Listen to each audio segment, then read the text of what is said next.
الحمد لله رب العالمين والصلاة والسلام على رسوله الكريم وعلى آله وصحبه أجمعين أما بعد. هنا مقولة مشهورة باللغة العربية: عند الامتحان يكرم المرء أو يهان. میرے عزیز طلبہ، نوجوان دوستوں اور ساتھیوں اور میرے دینی بھائیوں، ہم اور آپ شعبان کے مہینے میں داخل ہونے والے ہیں. آج رجب المرجب کی آخری تاریخ ہے. کل یکم شعبان ہوگا، شعبان کی پہلی تاریخ ہوگی. ماہ شعبان میں ہمارے مدارس اسلامیہ ہندیہ میں، یا یہ کہا جائے کہ بر صغیر ہند و پاک میں جو مدارس اسلامیہ ہیں، شعبان کے مہینے میں ان مدارس میں عموماً امتحان ہوتا ہے. پھر اس کے بعد ایک لمبی چھٹی ہوتی ہے، لمبی تعطیل ہوتی ہے، اور ماہ شوال میں پھر مدارس اسلامیہ کا آغاز ہوتا ہے. ایک نئی چہل پہل شروع ہوتی ہے اور تعلیم کی ابتدا اور آغاز ہوتا ہے. اسی مناسبت سے میں نے ارادہ کیا کہ آپ کے سامنے امتحان کے موضوع پہ کچھ گفتگو ہو جائے کہ آخر امتحان ہوتا کیوں ہے. آج سے 4-5 سال پہلے اس موضوع پہ اسی مسجد میں نے گفتگو کی تھی، لیکن میں سمجھتا ہوں کہ وہ تمام طلبہ جا چکے ہوں گے، وہ طلبہ فی الحال نہیں ہوں گے. اس موضوع کو میں نے دہرانا چاہا کہ آخر امتحان کیوں ہوتا ہے. یقیناً امتحان کے مختلف وجوہات ہوتے ہیں. آپ اگر اپنے ذہن و دماغ کو دوڑائیں، اپنے ذہن و دماغ پر بوجھ ڈالیں اور غور و فکر کریں تو آپ کو بھی مختلف وجوہات نظر آ سکتے ہیں. میں نے بھی جب غور کیا کہ آخر امتحان ہوتا کیوں ہے، اور امتحان کا مسئلہ ایسا ہے کہ زندگی امتحان کا نام ہے. کسی کی زندگی میں امتحان نہ ہو ایسا نہیں ہو سکتا ہے. آپ کہیں گے جو لوگ پڑھتے نہیں ہیں ان کی زندگی میں امتحان نہیں ہے. امتحان کا تعلق صرف پڑھائی سے نہیں ہے، امتحان کا تعلق گھریلو مسائل سے بھی ہے.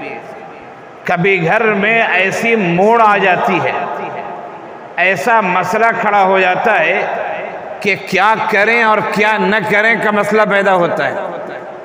کبھی آپ کی اہلیہ محترمہ کچھ اور کہہ رہی ہیں اور گھر کے دیگر افراد کچھ اور کہہ رہے ہیں. آپ کا ذہن و دماغ کچھ اور کہہ رہا ہے.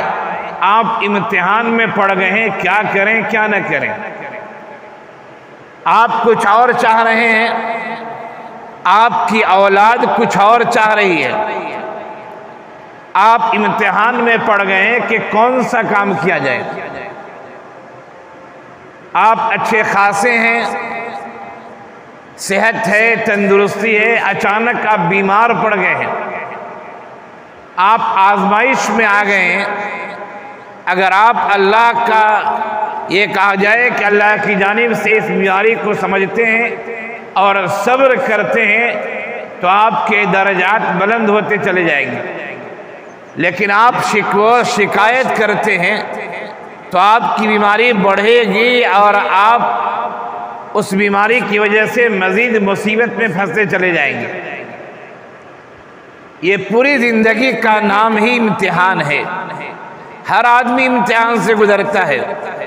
آپ مدرسے میں پڑھتے آپ کا امتحان ہوتا ہے. جو طلبہ جو اسٹوڈنٹس اسکول میں پڑھتے ان کا امتحان ہوتا ہے. جو کالجز اور یونیورسٹیوں میں پڑھتے ان کا امتحان ہوتا ہے.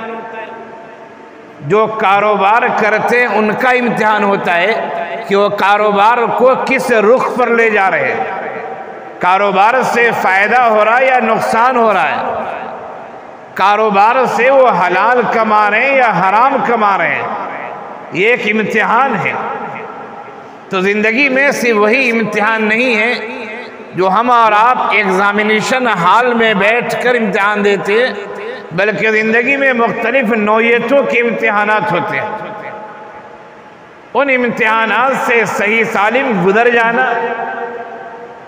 صحیح سالم فیصلہ کرنا، اور پھر اس امتحان کا صحیح انداز میں مقابلہ کرنا، یہ انسان کی سب سے بڑی کامیابی ہوا کرتی ہے۔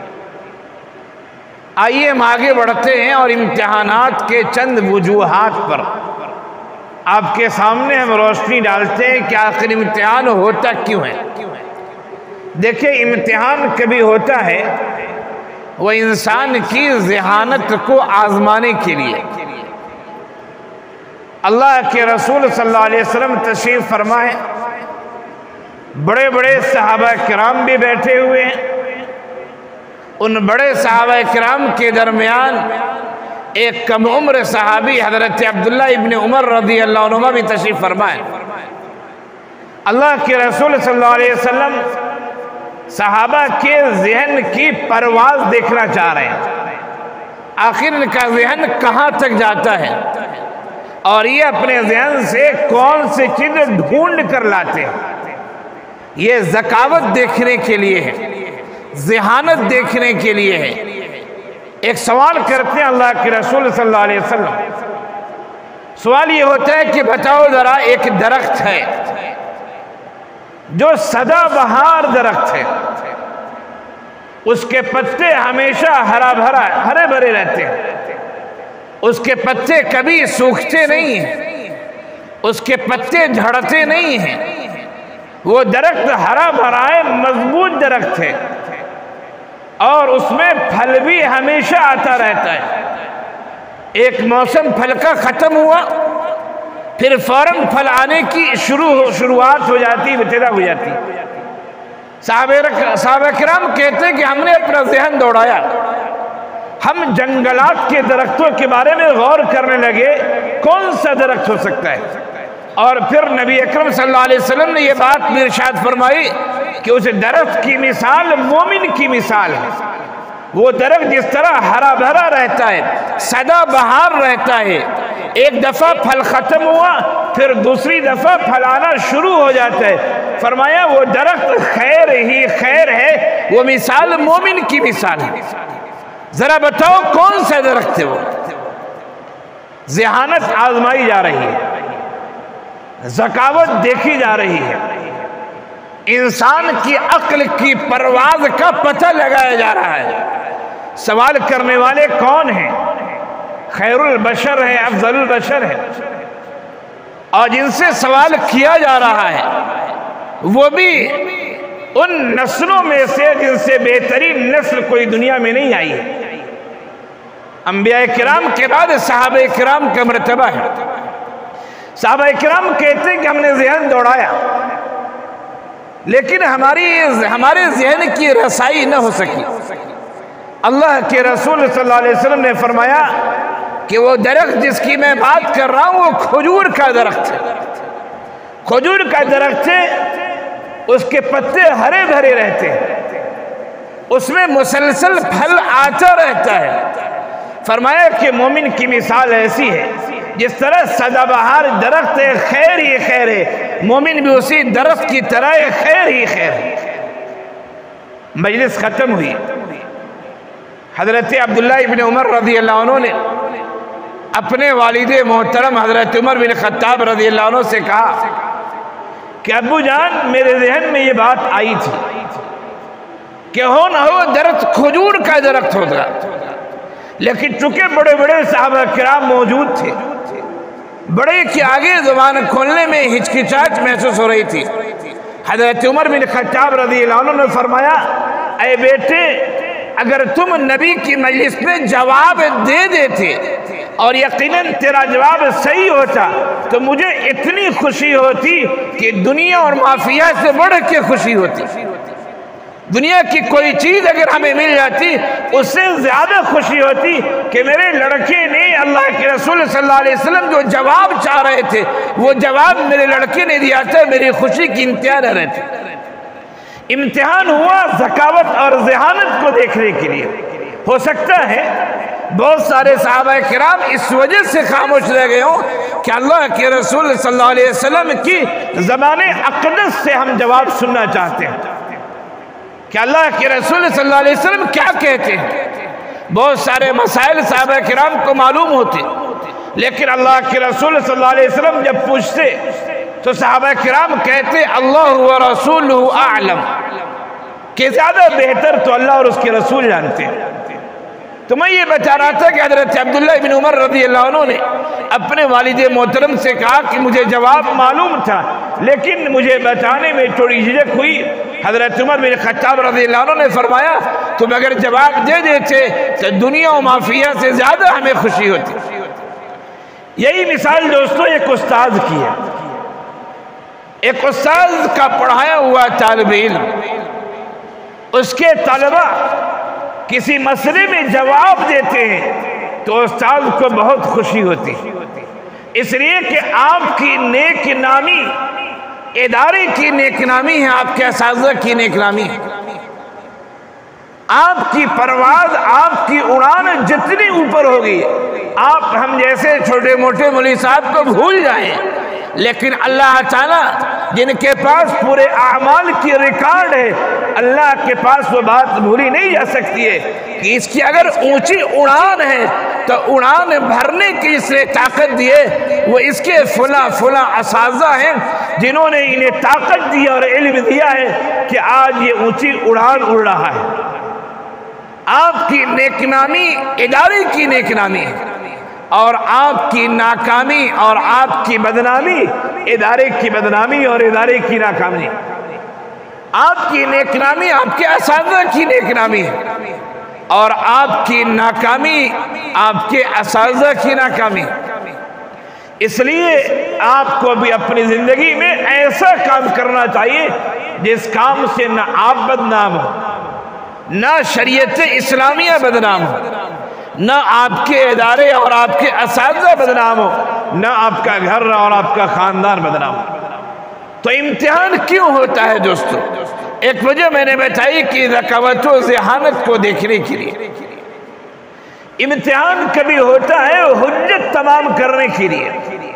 ایک طالب علم ہے، اسے کوئی استاد بہت چاہتا ہے، دوسرے طلبہ کے اندر ایک طرح کا جلن کہا جائے، حسد کہا جائے شروع ہو جاتا ہے کہ مولوی صاحب اسے بہت چاہتے ہیں. بھائی مولوی صاحب چاہتے کوئی وجہ ہوگی. وہ بچہ انتہائی مؤدب ہوگا، وہ بچہ استاذ کی بات سمجھتا ہوگا، عمل کرتا ہوگا، جو ہوم ورک اور پڑھنے کی ذمہ داری دی جاتی ہوگی وہ بچہ اچھی طرح وہ کام کرتا ہوگا. مطالعے کے لیے کہا جاتا ہے بچہ اچھی طرح مطالعہ کرتا ہوگا. کوئی کام کہا جاتا ہے وہ سلیقے سے کرتا ہوگا. کوئی نہ کوئی وجہ ہوگی کہ استاد محبت کرتا ہے. اب اگر استاد امتحان لیے بغیر اسے اعلیٰ نمبر دے دے فوراً سبوں کو اعتراض ہوگا کہ مولوی صاحب نے دیکھو اس کا تعلق مضبوط ہے، مولوی صاحب سے نمبر اچھا دے دیا. تو اس لیے دوستو امتحان کبھی ایسا ہوتا ہے کہ تفوق اور برتریت کو ثابت کرنے کے لیے تاکہ حجت تمام ہو جائے. سوالات دیے گئے، کاپی دی گئی، آپ اسے حل کیجیے. جو اچھی طرح حل کرے گا نمبر زیادہ ملے گا. آپ اگر کل ہو کر بولتے کہ نہیں مولوی صاحب ہمیں غلط نمبر دیا ہے آپ نے، تو زیادہ ضد کرنے پر مدرسے کے ذمہ داران چاہے تو آپ کو کاپی بھی دکھا سکتے ہیں. یہ مسئلہ بہت کم پیش آتا ہے لیکن کبھی اضطراری حالت میں ایسا ہوتا ہے. تو امتحان ہونے کی دوسری وجہ ہے کہ آدمی کی برتریت اور فوقیت ثابت کی جائے، حجت تمام ہو جائے. ہندوستان کا بہت مشہور بادشاہ، آپ نے نام سنا ہوگا محمود غزنوی علیہ الرحمہ کا. ان کا ایک غلام تھا ایاز، جن سے وہ بہت محبت کرتے تھے. لیکن دیگر وزراء اور دیگر درباریوں کو اعتراض ہوتا تھا کہ ہم بھی تو وزیر ہیں، ہم بھی تو مصاحب ہیں، ہم بھی تو ساتھ رہنے والے، ہر بات بیاد بیاد بیاد، یہ کون سا چکر ہے؟ محمود غزنوی کو یہ بات معلوم ہوئی، اس نے کہا کہ ایاز کے بارے میں تمہیں شکایت ہے، میں کبھی تمہیں جواب دوں گا کہ آخر ایاز سے محبت کیسی ہے۔ علامہ اقبال نے بھی کہا تھا کہ ایک ہی صف میں کھڑے ہو گئے محمود و ایاز، ایک ہی صف میں کھڑے ہو گئے محمود و ایاز، نہ کوئی بندہ رہا نہ کوئی بندہ نواز۔ محمود ایاز ایک بادشاہ ہے، ایک اس کے وزیر ہے، بادشاہ محبت زیادہ کرتا ہے، لوگوں کو اعتراض ہے۔ ایسا ہوتا ہے، مجلس لگی، دربار کے افراد، درباری حضرات موجود تھے۔ محمود غزنوی نے ایک شاندار سا ہیرا، قیمتی پتھر اپنے بازو میں بیٹھے ہوئے ایک درباری کو دیا کہ لو اس پتھر کو توڑو۔ درباری نے دیکھا اور کہا کہ بادشاہ سلامت، یہ پتھر بہت قیمتی ہے، اگر میں اسے توڑ دوں لوگوں کو خبر ہو تو لوگ کہیں گے کہ توڑنے والا بیوقوف ہے، کم عقل ہے۔ اتنے قیمتی پتھر کو اس نے توڑ دیا۔ بادشاہ سلامت، میرا مشورہ ہے کہ اسے توڑا نہ جائے، اسے رکھا جائے خزانے کی قیمتی پتھروں میں سے۔ بادشاہ نے کہا بہت اچھا، خوشی کی بات ہے، آپ کا مشورہ قبول۔ دوسرے کو دیا گیا، تیسرے کو دیا گیا، سب نے اسی طرح کی بات کہی۔ اخیر میں ایاز کو دیا گیا، ایاز توڑو۔ ایاز نے اٹھایا، اس پتھر کو توڑ دیا۔ دربار میں ایک سناٹا چھا گیا کہ جس پتھر کو کسی نے نہیں توڑا تھا ایاز نے توڑ دیا، وہ کم عقل ہے، بیوقوف ہے۔ بادشاہ نے پوچھا کہ ایاز، جس قیمتی پتھر کو کسی نے نہیں توڑا تھا آخر تم نے توڑ دیا، تم نے کچھ تعویل کیوں نہیں پیش کی؟ کہا کہ بادشاہ سلامت، آپ بادشاہ ہیں، ہم آپ کے غلام ہیں، نوکر ہیں۔ آپ آقا ہیں، ہم خادم ہیں۔ آقا کا جب حکم آتا ہے تو خادم کو اس میں تعویل کرنے اور عقل لڑانے کی گنجائش نہیں رہتی۔ آپ کے پاس بڑی سلطنت ہے، اس طرح ایک پتھر کیا سینکڑوں قیمتی پتھر ہمارے خزانے میں رکھے ہوئے ہیں۔ آپ کا حکم تھا، آپ کا حکم اولا ہے، افضل ہے، آپ کی بات ماننا یہ زیادہ ضروری ہے، پتھر تو آتے جاتے رہتے ہیں۔ بادشاہ نے کہا تم لوگوں نے سمجھ لیا کہ ایاز سے محبت ہے تو کیوں ہے؟ تمہیں اعتراض محبت پر ہوتا ہے، لیکن ایاز جس طرح ہماری بات مانتا ہے تم لوگ اس طرح بات نہیں مانتے۔ ایاز کے ایک دو نہیں متعدد واقعات، ایک واقعہ میں نے سنایا تو دوستوں جو امتحان ہوتا ہے وہ حجت تمام کرنے کے لیے، برتریت اور فوقیت کو ثابت کرنے کے لیے امتحان اللہ تعالیٰ کی جانب سے بھی ہوتا ہے، یاد رکھیے۔ امتحان نیکوں کا بھی ہوتا ہے، بروں کا بھی ہوتا ہے۔ بہت سارے لوگ کہتے ہیں کہ سب لوگ نمازی ہو جائیں، نیک ہو جائیں، اللہ کے فرما بردار ہو جائیں تو ہم پر مصیبت نہیں آئے گی، ایسی بات نہیں ہے۔ نیک ہونا چاہیے، نیک ہوں گے اللہ کے محبوب بنیں گے، لیکن نیک ہو جائے تو مصیبت نہیں آئے گی، ایسی بات نہیں۔ انبیاء کرام سے زیادہ کوئی نیک ہوا کرتا تھا؟ ذرا سوچئے، حضرت یعقوب علیہ السلام پر کیسی مصیبت آئی، کیسی آزمائش آئی۔ اللہ کے رسول صلی اللہ علیہ وسلم سے زیادہ کوئی نیک دنیا میں ہو سکتا تھا؟ افضل الانبیاء ہیں، افضل البشر ہیں، کیسے کیسے مصائب آئے، کیسی پریشانیاں آئیں۔ حضرت ایوب علیہ السلام پر کیسی مصیبت آئی، لیکن یاد رکھیے نیک لوگوں پر جو مصیبتیں آتی ہیں وہ ان کی بدعمالیوں کی وجہ سے نہیں، ان کے درجات کو بڑھانے کے لیے اور امت کو تعلیم دینے کے لیے۔ یاد رکھنا یہ نبی معلم ہے، یہ نبی تم میں سب سے زیادہ افضل ہے، ان پر پریشانی آ سکتی ہے تو تم پر کیوں نہیں آ سکتی؟ نبی جس طرح صبر کر رہے ہیں تمہیں بھی صبر کا دامن نہ چھوڑنا ہے، تھامے رہنا ہے۔ تو نبی یا نیک لوگوں پر جو آزمائشیں ہوتی ہیں رفع درجات کے لیے ہوتی ہے۔ لوگوں کو پیغام دینے کے لیے ہوتی ہے، اور یہ آزمائشیں ہوتی رہیں گی۔ قرآن کریم کہتا ہے وَلَنَبْلُوَنَّكُمْ بِشَيْءٍ مِّنَ الْخَوْفِ وَالْجُوعِ وَنَقْصٍ مِّنَ الْأَمْوَالِ وَالْأَنفُسِ وَالثَّمَرَاتِ وَبَشِّرِ الصَّابِرِينَ۔ اللہ جانوں کو بھی آزمائے گا، مالوں کو کم کر کے بھی آزمائے گا۔ آپ کے پاس باغ ہے، کوئی طوفان آ گیا، سب پھل آپ کے خراب ہو گئے، باغوں کے ذریعے بھی آزمائے گا۔ آپ کے گھر میں ننھا منھا بچہ ہے، جوان بچہ ہے، اللہ تعالیٰ اس بچے کو موت دے کر بھی آزمائے گا۔ آپ خوش تھے، بچہ جوان ہو گیا، اچھی نوکری لگے گی، اچھے پیسے بھی لیں گے، مقدر کچھ اور تھا، حادثہ ہوا، بیماری ہوئی، بچہ اٹھا لیا گیا، اللہ کی امانت تھی، اللہ نے لے لی۔ غم ہوتا ہے، آنکھوں سے آنسو نکلتے ہیں، پریشانی ہوتی ہے، لیکن صبر کا دامن تھامنا چاہیے۔ ایسے حالات اگر آ جائیں، اللہ تعالیٰ ہم سب کو مصائب سے بچائے، پریشانیوں سے بچائے، آزمائش سے بچائے، لیکن انسان آزمائش آ سکتی ہے۔ اللہ تعالیٰ نے ارشاد فرمایا ام حسبتم ان تدخلوا الجنہ ولما یاتکم مثل الذین خلوا من قبلکم مستهم البأساء والضراء وزلزلوا حتى يقول الرسول والذین آمنوا معه متى نصر اللہ۔ کیا تم سمجھتے ہو جنت میں فری فنڈ میں داخل ہو جاؤ گے؟ جنت فری میں نہیں ملتی ہے، جنت فری میں نہیں ملتی ہے، مصائب آتے ہیں، پریشانیاں آتی ہیں، قدم ڈگمگا جاتے ہیں، یہاں تک کہ رسول جو استقامت کے پہاڑ ہوا کرتے ہیں، اہل ایمان جو رسول کے سامنے ہوتے، ان سے بھی فطری طور پر یہ بات نکل پڑتی ہے متی نصر اللہ، اے اللہ مدد کب آئے گی، اے اللہ مصائب کی بادل کب چھٹیں گے، اے اللہ اپنی آزمائش سے کب بچائیے گا، اے اللہ انعامات کی بارش کب ہوگی، اے اللہ خوشحالیاں کب دیکھیں گے۔ فطری ایک آواز ہوتی ہے جو آواز نکل پڑتی ہے، تو آزمائشیں ہوتی ہیں، اللہ تعالیٰ بھی امتحان لیتا ہے۔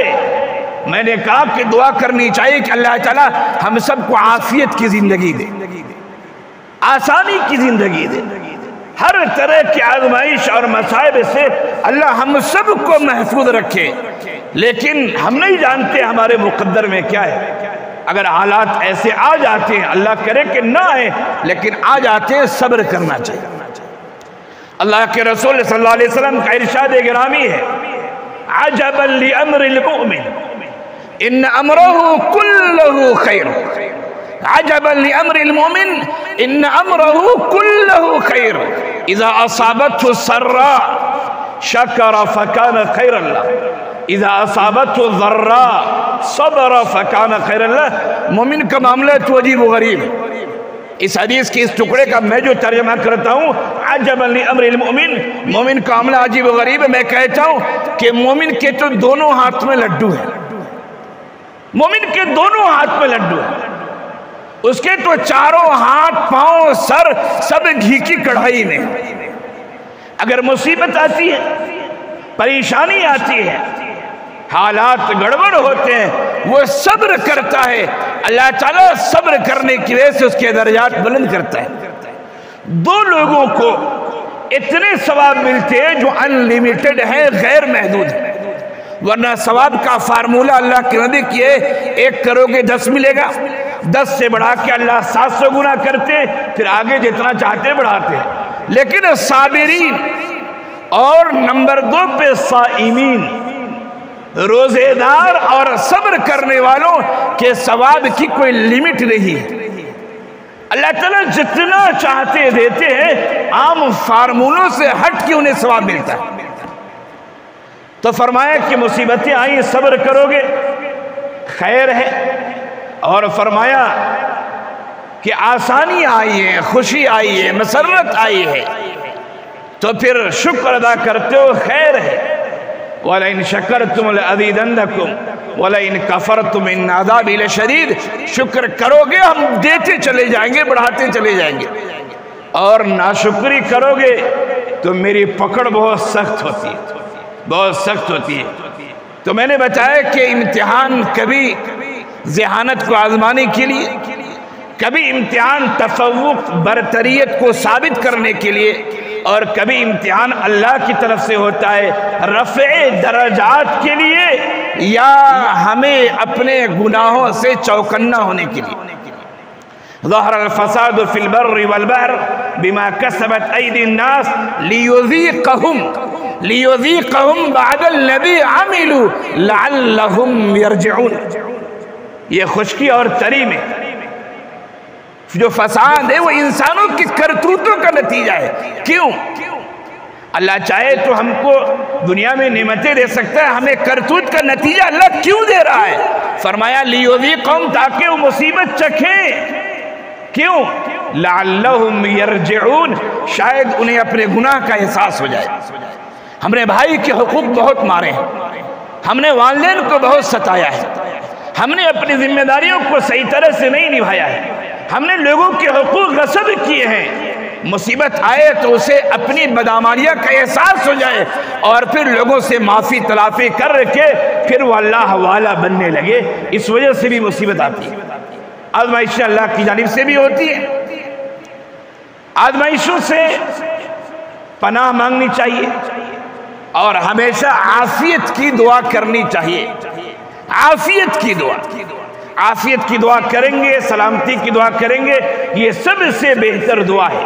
اللہ کے رسول صلی اللہ علیہ وسلم نے فرمایا بہترین دعا یہ کہ آپ عافیت کی دعا مانگیے۔ اللہم انا نسألک العافیہ الصحۃ والسلامہ، اللہ عافیت طلب کرتا ہوں، صحت کا طلبگار ہوں اور اسی طرح سلامتی کا طلبگار ہوں۔ ایک بات کہہ کہ میں اپنی بات ختم کرتا ہوں۔ بہت سارے لوگ دیندار ہوتے ہیں، دیندار ہوتے، نیک ہوتے، اللہ والے ہوتے، اور ہمیں بھی یقین ہے کہ وہ اللہ والے ہیں، لیکن جو وہ لوگ ہیں جن کا تعلق دین سے نہیں ہے، دینی بیک گراؤنڈ نہیں ہے، دینداروں پر کوئی پریشانی آ جاتی ہے، دینداروں کی بات کر رہا ہوں، جن کا بیک گراؤنڈ دین نہیں ہے، ان کے دل میں 50 طرح کے خیالات آیا کرتے ہیں۔ بہت دیندار بنتا تھا نا، اندر اندر کچھ نہ گڑبڑ کیا ہوگا، یہ اللہ اس کی وجہ سے مصیبت میں ڈالے اس کو۔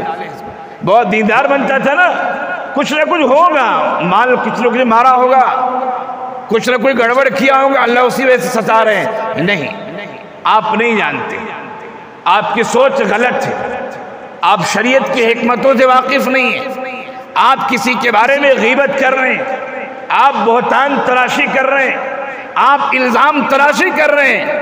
آپ توبہ کیجئے، اللہ کے سامنے معافی مانگیے، اس آدمی سے جا کے کہیے کہ آپ کے بارے میں مجھے غلط خیالات آ رہے تھے۔